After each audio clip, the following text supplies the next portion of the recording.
అన్ని శక్తుల కంటే మించినటువంటి శక్తి పునరుద్ధాన శక్తి. సిలువ వరకు సైతాను రాగలిగాడు, కానీ పునరుద్ధానుడైనటువంటి యేసు వద్దకు సాతాను రాలేపోయాడు. గనుక పునరుద్ధాన శక్తి శక్తులన్నిటిలోకెల్లా అతి గొప్ప శక్తి, బలమైనటువంటి శక్తి అని గుర్తించాలి అని మీకు తెలియచేస్తూ ఉన్నాను. బైబిల్ గ్రంథములో విశేషమైనటువంటి వార్తలు రెండు ఉన్నాయి. ఒకటి యేసుక్రీస్తు వారి జన్మమును గూర్చిన వార్త. రెండోది ఏమిటంటే రెండవ రాకడను గూర్చిన వార్త. 2000 సంవత్సరముల క్రితము మానవాడి పాపముల నుండి రక్షించడానికి ఈ లోకానికి యేసు వారు వచ్చారే. ఆ వచ్చినటువంటి ఆ కార్యాన్ని గూర్చి ప్రకటించడమే జన్మ వార్త. ఆ వచ్చి భూలోకములో సిలువ వేయబడి రక్తాన్ని చిందించారు. దాని పేరు సిలువను గూర్చిన వార్త. జన్మమును గూర్చి, శ్రమలను గూర్చి, సిలువను గూర్చి బోధించేటువంటిదంతా కూడా ఒక వార్తే. అయితే మరువనటువంటి ఓ విషయం ఏమిటంటే రెండవ రాకడ. ఈ రెండవ రాకడ అనబడేటువంటి కార్యాన్ని ఏ క్షణము మర్చిపోవద్దు. ఎందుచేతనంటే దైవజనుడు వ్రాసినటువంటి రాకడ ప్రార్థనల పుస్తకములో ప్రతి దినము రాకడ తలంపు, రాకడ ధ్యానము, ధ్యానాలు 4 రకాలు. ఒకటి క్రిస్మస్ ధ్యానము, రెండోది సిలువ ధ్యానము, మూడోది 7 మెట్ల ధ్యానము, నాలుగోది రెండవ రాకడ ధ్యానము. ఈ రాకడను గూర్చి ధ్యానము చేయాలి. అసలు ఈ లోకములో బైబిల్ మిషన్ ఎందుకు జన్మించింది అంటే ఈ ధ్యానాన్ని నేర్పించడానికి. దైవజనుడు దేవదాసయ్య గారు ఏమన్నారంటే బోధలన్నిటికంటే ఎక్కువైన బోధ మీకు చెబుతున్నాను. బోధలన్నిటికంటే మించిన బోధ ఏమిటంటే దినమునకు 1 గంట ధ్యానము చేయండి. ధ్యానములో నుండండి జ్ఞానమిచ్చును సలా. ధ్యానములో ఉంటే జ్ఞానం వస్తుందట. జ్ఞానం. ఏ జ్ఞానం? దేవుని కూర్చిన సంగతులు ఎరిగే జ్ఞానం. విజ్ఞానం వేరు, జ్ఞానం వేరు. విజ్ఞానం అంటే ఈ లోకాన్ని గూర్చి తెలుసుకునేది. జ్ఞానం అంటే దేవుని గూర్చి, పరలోకాన్ని గూర్చి, మహిమను గూర్చి తెలుసుకునేది జ్ఞానం. మీ అందరికీ చెప్పే మాట ఏమిటంటే ధ్యానములో ఉంటే ప్రభువే వచ్చి శరీర రక్తాలు అందిస్తారు. అదే తరంగ సంస్కారం. ఈవేళ మీరు తీసుకునేది బహిరంగ సంస్కారం. ఇలా వినాలి ప్రియులారా. ధ్యానములో ఉంటే సంస్కారం ఇస్తారు. ధ్యానములో ఉంటే దేవదూతలు కనబడతారు. ధ్యానములో ఉంటే జరగబోయేవి కనబడుతుంది. ధ్యానములో ఉంటే పాపాన్ని గెలిచేటువంటి శక్తి దొరుకుతుంది.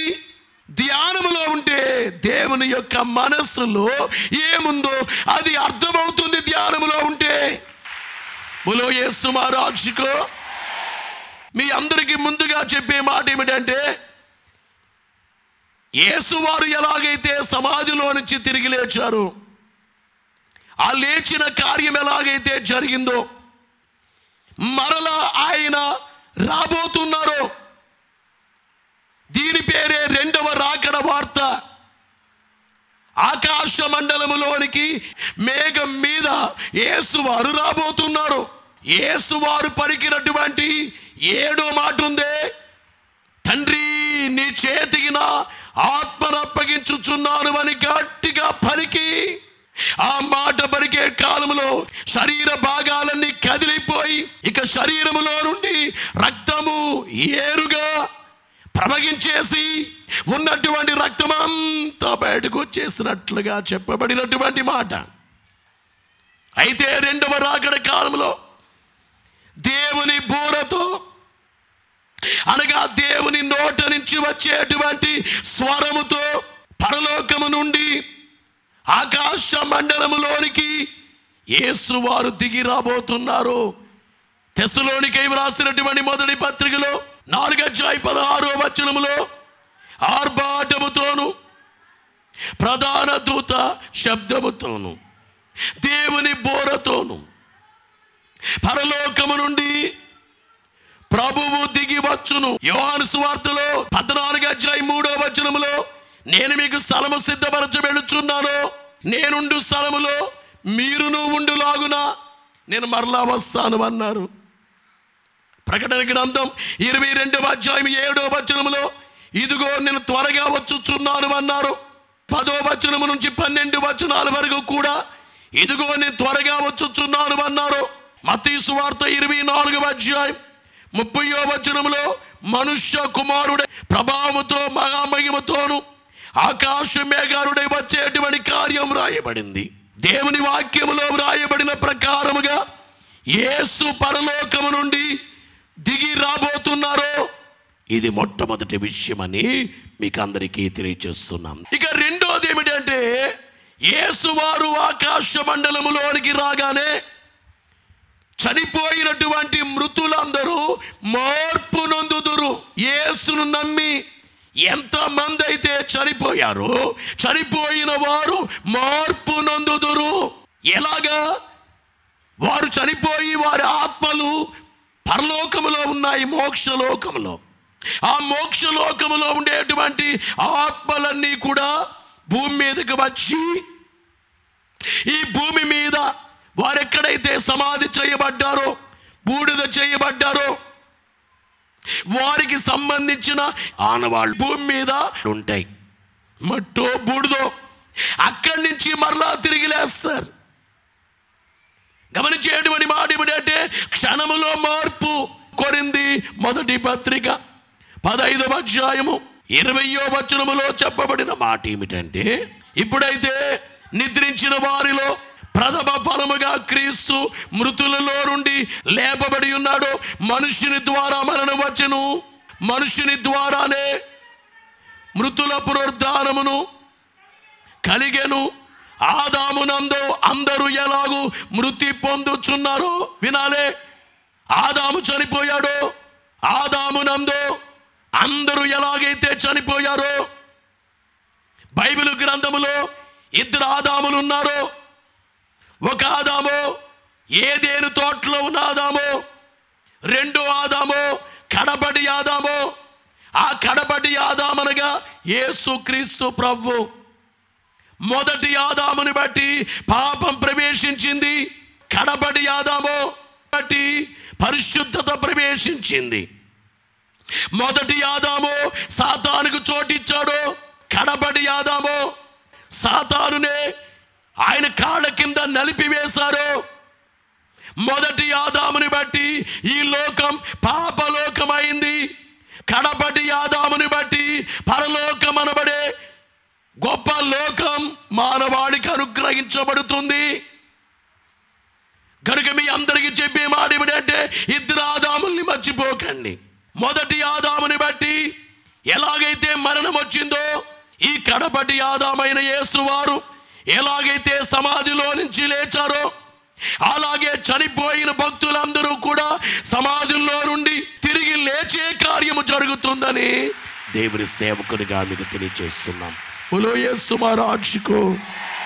అందుకనే పౌలు గారి మాటల్లో చూస్తే 15:12 నుంచి మనము చూస్తే, క్రీస్తు మృతులలో నుండి లేపబడి ఉన్నాడని ప్రకటింపబడుచుండగా మీలో కొందరు మృతుల పునరుద్ధానము లేదని.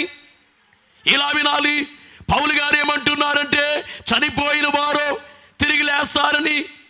ఇది ఎందుకు నమ్మట్లేదు మీలో కొంతమంది?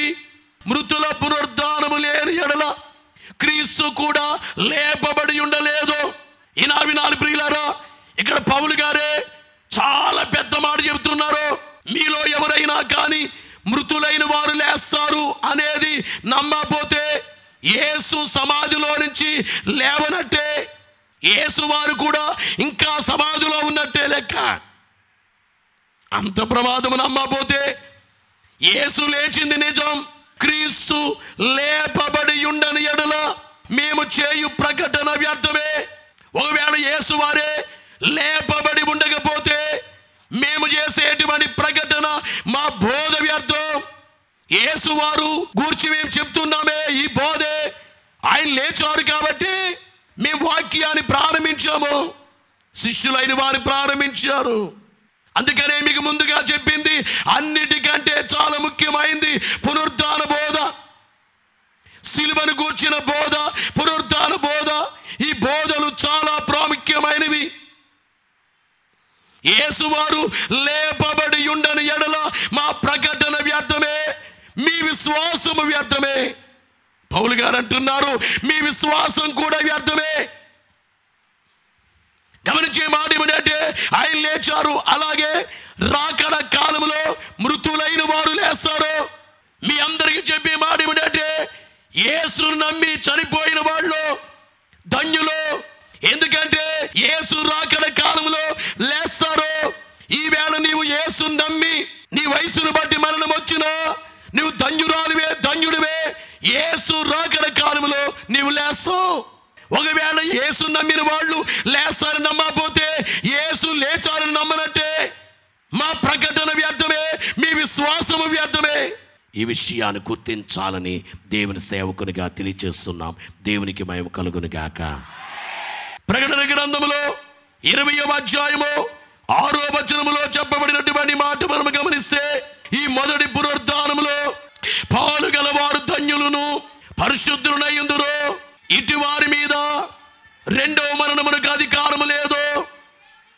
వీరు దేవునికిని క్రీస్తుకును యాజకులై క్రీస్తుతో కూడా 1000 సంవత్సరములు రాజ్యము చేయుదురు. బలో యేసు మహారాజుకు. ఇలా వినాలి ప్రియులారా, యేసు వారు వచ్చిన కాలంలో లేచిన వారు ఉన్నారే, దాని పేరే మొదటి పునరుద్ధానం. ఈ మొదటి పునరుద్ధానములో పాలుగలవారు ధన్యులై ఉంటారు, పరిశుద్ధులై ఉంటారు.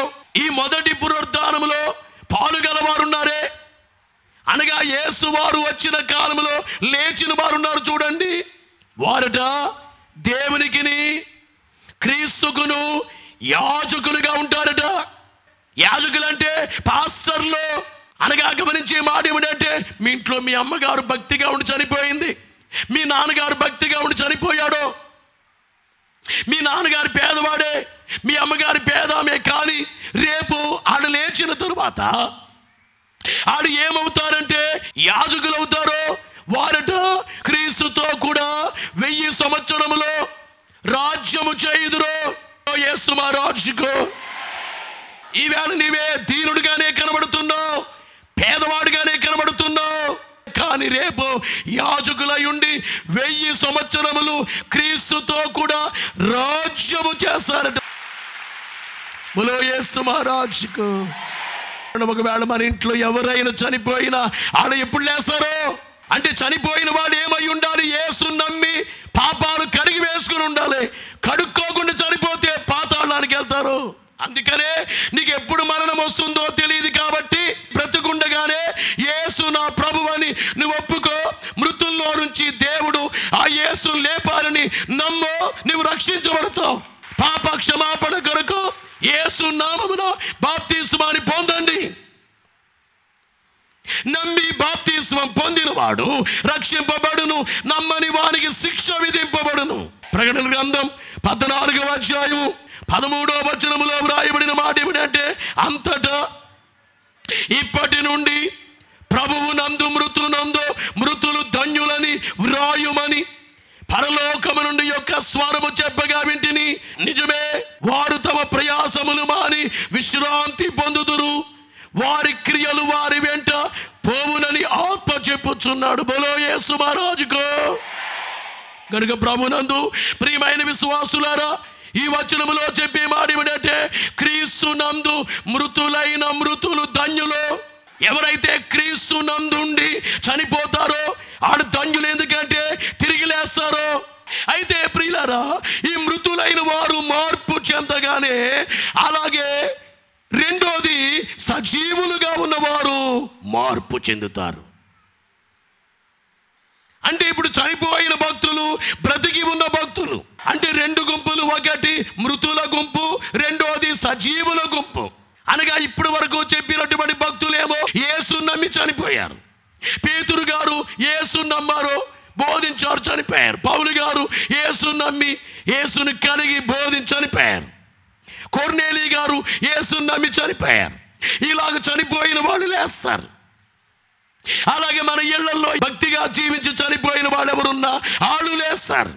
అది ఖచ్చితమని బైబిల్ చెబుతుంది, పరిశుద్ధాత్మ దేవుడు. అయితే మృతులైన వారు లేస్తారు, రెండోది వాళ్ళు మార్పు చెందుతారు, రెండోది సజీవులమైన మనము మార్పు చెందుతాం. ఇప్పుడు ఇలాగే ఉన్నాం. ఇది పాప శరీరం. ఓ మాటలో చెప్పాలంటే ఈ శరీరం అంతా బలహీనమైన శరీరం. ఈ శరీరంలో ఈ చేతులతో, కాళ్ళతో, ఈ తలతో, అవయవాలతో ఎన్నో పొరపాట్లు జరుగుతూ ఉంటాయి. కానీ గమనించే మాట ఏమిటంటే యేసు వారు ఆకాశ మండలంలోనికి రాగానే క్షణములో ఈ మానవ శరీరం మహిమ శరీరంగా మారిపోతట. బోలో యేసు మహారాజుకు.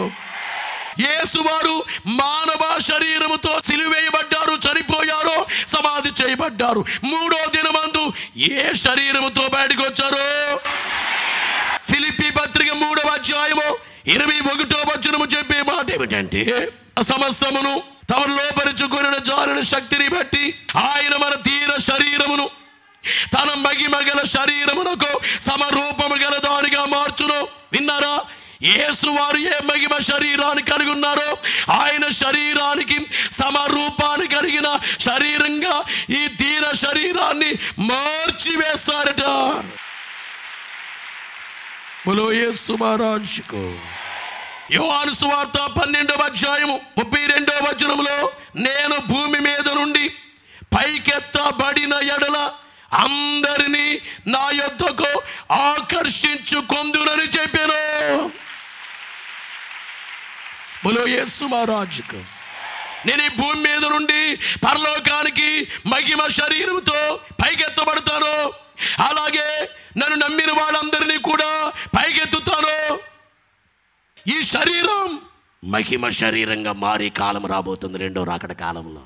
కొరింథీయులకు రాసినటువంటి మొదటి పత్రికలో 15వ అధ్యాయము 52వ వచనములో చెప్పిన మాట ఏమిటంటే ఇదిగో మీకు ఒక మర్మము తెలుపుచున్నాను. మనమందరము నిద్రించము గాని నిమిషములో రెప్పపాటున కడబోరం రోగగానే మనందరము మార్పు పొందుదుము. బోలో యేసు మహారాజుకు. అప్పుడు మృతులు అక్షయులుగా లేపబడుదురు, మనము మార్పు పొందుదాం. మృతులైన వారేమో అక్షయులుగా లేపబడతారు, మనమేమో మార్పు. వారేమో మహిమ శరీరాలు, మనమేమో మహిమ శరీరాలు. కాబట్టి యేసు వారి శరీరం సమాధిలో నుంచి లేచినప్పుడు ఆయన శరీరం మహిమ శరీరం, పరలోకములో మహిమ శరీరమే. కానీ భూమి మీద మానవ శరీరాన్ని దాల్చి సిలువేయబడి రక్తాన్ని చిందించారు. అయితే మహిమ శరీరముగా ఉన్న యేసుక్రీస్తు వారే ఈ మహిమ శరీరాలతో ధరింపజేయబడిన మృతులైన భక్తులు, సజీవులైన భక్తులైన వారిని ఆయన ఆకాశ మండలములోనికి ఆకర్షించుకుంటారు యేసు వారు. బోలో యేసు మహారాజుకు. గనుక ఈ కార్యం ఎవరైనా ఎప్పుడైనా మర్చిపోవచ్చా?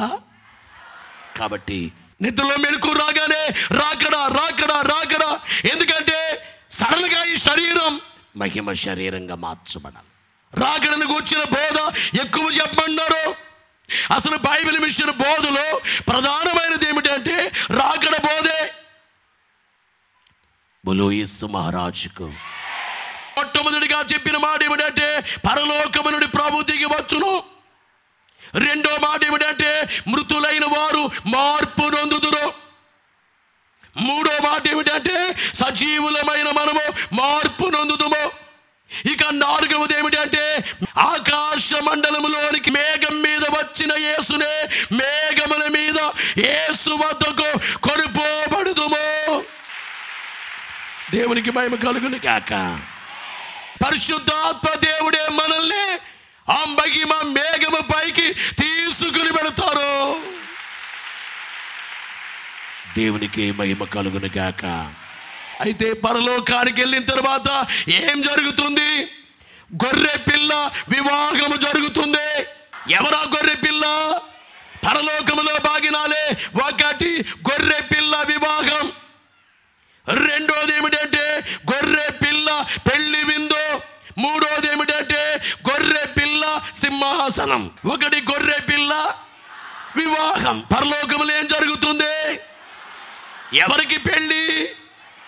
గొర్రె పిల్ల పెళ్లి. ప్రకటన గ్రంథం 19వ అధ్యాయం 7వ వచనములో గొర్రె పిల్ల వివాహోత్సవ సమయము వచ్చినది, ఆయన భార్య తన్ను తాను సిద్ధపరచుకొని ఉన్నది.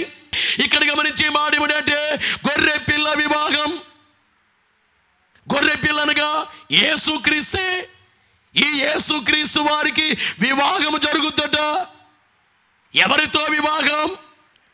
గొర్రె పిల్ల భార్యతో. భార్య అంటే ఎవరో? మనమే, సంఘము. మనలో ఎంతమంది స్త్రీలు ఉన్నారో, పురుషులు ఉన్నారో, పిల్లలున్నారో వాళ్ళందరూ ఏమవుతారట? భార్య. భార్య ఏంటి? బాగోలేదే అని అనుకోకండి. భర్తనగా భార్యనే భరించేవాడు. మన పాప భారాన్ని భరించింది యేసే కాబట్టి ఆయన మనకు భర్త అవుతారు. భర్తనగా పోషించేవాడు, ఆదరించేవాడు, కాపాడేవాడు, నడిపించేవాడు, రక్షించేవాడు. కాబట్టి పరలోకములో జరిగే కార్యం ఏమిటంటే గొర్రె పిల్ల పెండ్లి. బోలో యేసు మహారాజుకు. మరో మాట ఏమిటంటే గొర్రె పిల్ల పెళ్లి విందు. ప్రకటన గ్రంథం 19వ అధ్యాయము 9వ వచనములో చూస్తే, మరియు అతడు నాతో ఇలాగు చెప్పెను, గొర్రె పిల్ల పెండ్లి విందుకు పిలవబడిన వారు ధన్యులని వ్రాయము. గొర్రె పిల్ల పెళ్లి విందుకే ఎవరు పిలువబడతారో వారు ధన్యులు. అంటే పరలోకములో ఏం జరుగుతుందంటే గొర్రె పిల్ల పెండ్లి విందు జరుగుతుంది. ఏంటి విందు? యేసుక్రీస్తు వారి యొక్క లక్షణాలని మనము మనలోనికి తెచ్చుకుంటామట. అదే విందు. లక్షణములను భుజించే విందు. బోలో యేసు మహారాజుకు. ప్రభునందు ప్రియులను గమనించే మాట ఏమిటంటే గొర్రె పిల్ల సింహాసనం. ప్రకటన గ్రంథము 22వ అధ్యాయము 3వ వచనములో, ఇక మీదట శాపగ్రస్తమైనదేదియు దానిలో ఉండదో, దేవుని యొక్కయో గొర్రె పిల్ల యొక్కయో సింహాసనము దానిలో నుండును. ఇదిగో ప్రభు దిగి వచ్చును. ఆకాశ మండలంలోనికి ప్రభువే దిగి వస్తారు. మొదటి విషయం. రెండో విషయం ఏమిటంటే మృతులైన వారు మార్పు చెందుదురు. మూడోది సజీవులు మార్పు చెందుదురు. నాలుగోది మేఘముల మీద కొనిపోబడతాం. ఐదోది పరలోకములో గొర్రె పిల్ల వివాహం. ఆరోది గొర్రె పిల్ల పెళ్లి విందు. ఏడోది గొర్రె పిల్ల సింహాసనం. దేవునికి మహిమ కలుగును గాక. గొర్రె పిల్ల ఏ సింహాసనం మీద కూర్చున్నారో అదే సింహాసనం మీద బాగా ఎదిగిన వారిని, బాగా భక్తి కలిగిన వారిని, భూలోకములో అన్నిటికంటే దేవుడే అని ప్రేమించిన 7వ తరగతి వారిని దేవుడు ఆయన సింహాసనం మీద ఆయనతో పాటు కూర్చోబెట్టుకుంటారు. బోలో యేసు మహారాజుకు. 6 తరగతుల వారు సింహాసనం మీద కూర్చోరు, కానీ 7వ తరగతే జయించు వానిని నాతో కూడా నా సింహాసనమునందు కూర్చుండనిచ్చేదను. ఇవన్నీ తెలుసుకుంటే నామకార్థం రాదు. ఇవన్నీ తెలుసుకుంటే సన్నిధి మానవు. ఇవన్నీ తెలుసుకుంటే బైబిల్ చదవడం మానవు. ఇవన్నీ తెలుసుకుంటే నీకు అనుమానాలే ఉండవు, సందేహాలే ఉండవు. ఇవన్నీ తెలుసుకుంటే ఈ భూలోకములో కొంచెం శ్రమలకే నువ్వు అల్లాడిపోవు. ఇవన్నీ తెలుసుకోనందువల్లే నీకేదో బరువుగానో భారముగానో కొత్తగానో ఏదో లేకుంది. తెలుసుకో, దేవుని వైపు చూడు. దేవునికి మహిమ కలుగును గాక.